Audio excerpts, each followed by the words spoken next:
Imagine discovering something that just completely rewrites history, like finding a smartphone, but from ancient Greece. It sounds like science fiction, doesn't it? It really does. But that's almost what happened.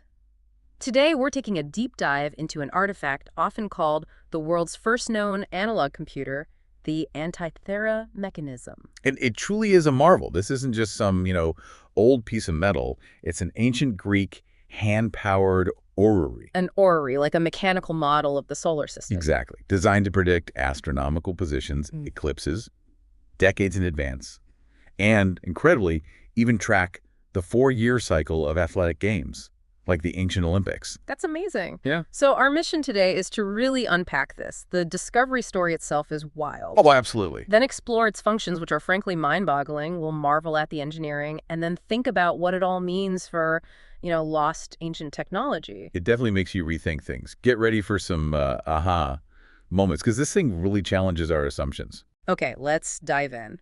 The story starts quite dramatically back in 1900 off the Greek island of Antikythera. Right, with sponge divers. Yeah. Captain Demetrios Kontos and his crew. Yeah, they were deep, like 45 meters down, and stumbled upon this Roman cargo shipwreck. It wasn't just any wreck. It was full of treasures. Bronze, marble statues, pottery, coins. And then this lump, just this corroded lump of bronze and wood, almost missed. Almost completely missed. It's incredible. For 2 whole years, it sat in the National Archaeological Museum in Athens, just looking like a rock. Serious? Rock, pretty much. Until May 1902, an archaeologist, Valerios Stace, he noticed a tiny gear wheel embedded in the crust. Him and his cousin, Spiridon Stace, who was a politician. And people didn't believe it at first, did they? Not at all. Widespread disbelief. Many scholars thought it was, the term they used was prochronistic. Meaning too advanced for its time. Exactly. Right. Too complex. They just couldn't accept it was genuinely ancient. Wow. So understanding it was a long road, who were the key players early on? Well, early on, there was a German philologist, Albert Rehm, who first suggested it might be an astronomical calculator. But the real breakthroughs took time. Right. You have to jump forward to 1971, Derek J. de Sola Price, a British science historian, and Charalampos Karakalos, a Greek nuclear physicist. And they used new tech, right? X-rays. Groundbreaking stuff for the time. X-ray and gamma ray imaging to actually see inside the corroded fragments. Price's 1974 paper. That was the landmark. It really kicked off serious study. And modern tech just kept revealing more. Oh, absolutely. Modern tech has been the key. In 2005, you had the Cardiff University team led by Mike Edmonds. What did they use? Computer X-ray tomography, high-resolution scanning. Basically, fancy ways to look inside the crust and read faint inscriptions on the casing fragments. Inscriptions, so it had writing on it. Yes, and further decipherment came in 2016, revealing numbers related to Venus and Saturn, specifically their synodic cycles. Synodic cycles, that's how they appear to move from Earth relative to the sun. Precisely. And the research keeps evolving. Tony Freed's team at UCL proposed a new reconstruction in 2021, trying to make it all fit. It's like this ongoing detective story. It really is. And get this, a 2025 computer simulation even suggested that despite the brilliant design, the handmade gears might have caused it to jam after maybe 4 months. Huh. Even the ancients had technical difficulties. Seems like it.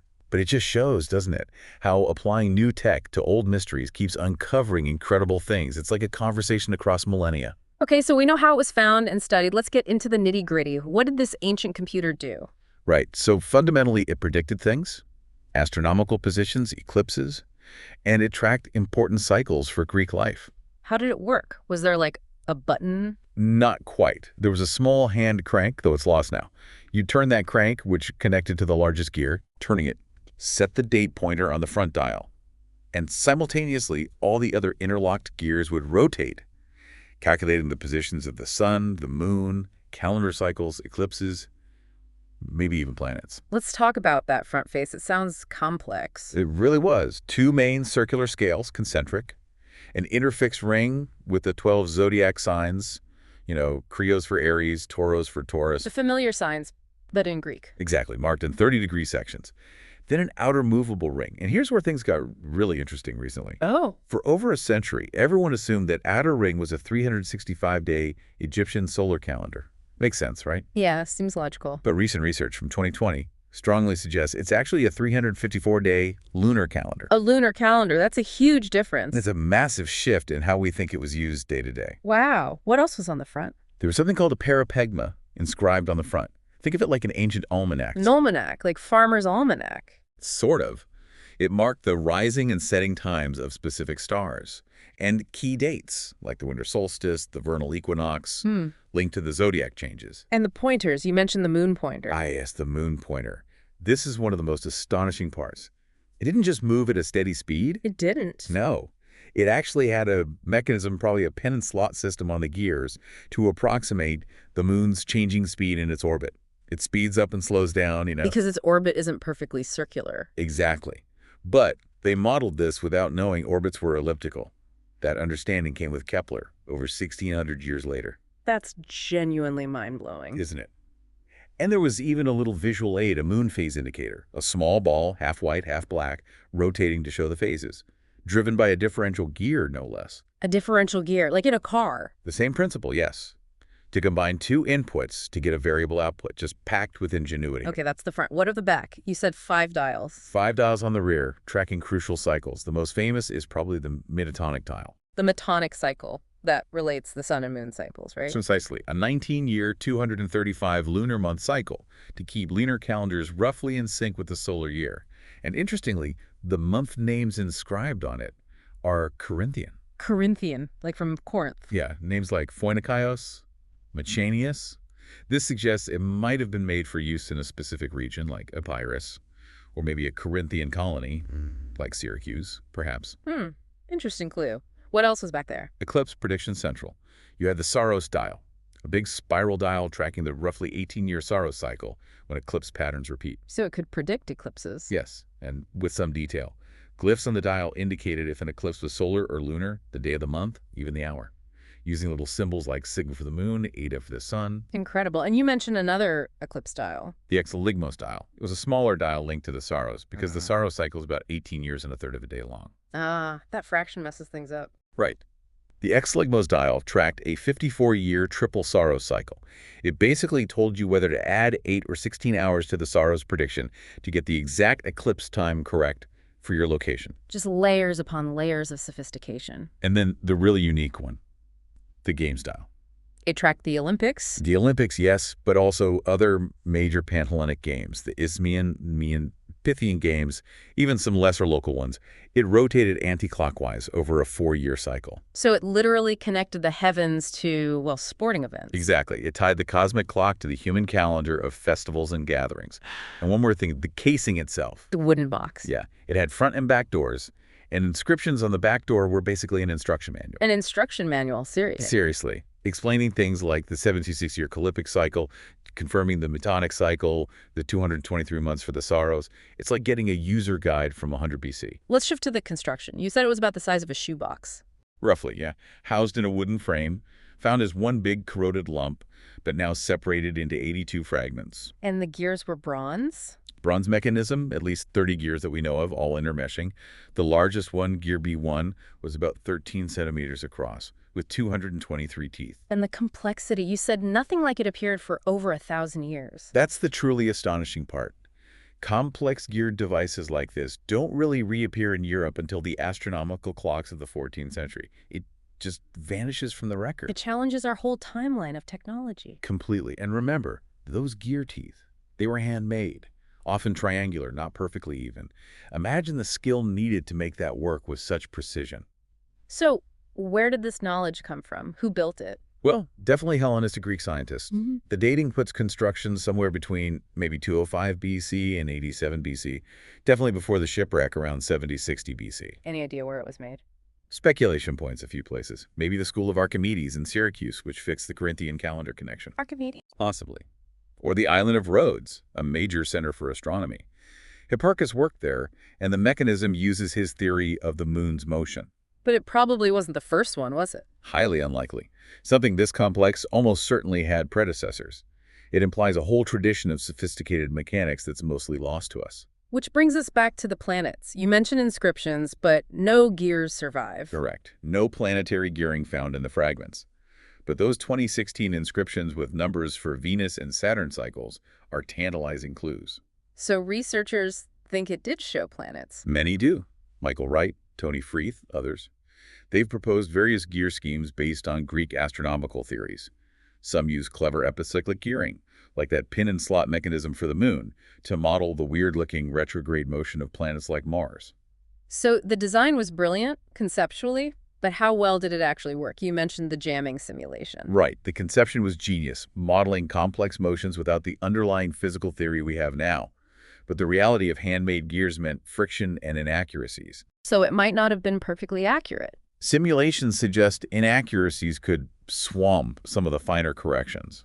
The Mars pointer, for example, might be off by up to 38 degrees sometimes, not necessarily due to bad gear ratios, but because the underlying Greek theories of planetary motion had limitations pre-Ptolemy and definitely pre-Kepler. So a brilliant idea, maybe with some practical limits. Exactly. An astonishing invention, a conceptual masterpiece, even if its real-world performance wasn't perfect by modern standards. Its existence alone is revolutionary. And that level of sophistication, it strongly implies this wasn't a one-off, right? Absolutely. It feels like the tip of an iceberg. And interestingly, ancient texts seem to back this up. Oh, like what? Cicero, the Roman writer and orator, he actually describes two machines built by Archimedes himself. Archimedes again. Yep, supposedly brought to Rome after Syracuse fell in 212 BC. Cicero says they could model the sun, moon, and the 5 planets known then. He even mentions seeing one demonstrated. Wow. Direct eyewitness account. Pretty much. And Pappus of Alexandria mentioned Archimedes wrote a book, now lost, on sphere making. Cicero also mentions a similar, maybe simpler device built by his friend Posidonius. So if these things existed, why haven't we found more? Just the Antikythera Mechanism. The sad reality is probably recycling. Bronze was valuable, old machines, statues. They often got melted down for the metal. Survival was incredibly rare. Making this find even more precious. Exactly. But the tradition itself probably didn't vanish instantly. What do you mean? It's thought that this Hellenistic knowledge of complex mechanics was transmitted, maybe indirectly, to the Byzantine and Islamic worlds. Ah, through translations and scholarship. Likely. Because we see complex mechanical devices, maybe not as complex as Antikythera, but still sophisticated, appearing in the Middle Ages. Geared calendars in Byzantium, the ingenious devices described by the Banu Nusa brothers in 9th century Baghdad. So it fed into later developments. Quite possibly. That knowledge could have then filtered back into Europe, contributing to the development of mechanical clocks. And even further afield, 11th century China had Susong's amazing astronomical clock tower. The lineage might be tangled, but it suggests continuity. And the mechanism itself, its legacy today, it still fascinates people, doesn't it? Massively. Yeah. It's a star exhibit at the National Archaeological Museum in Athens, of course.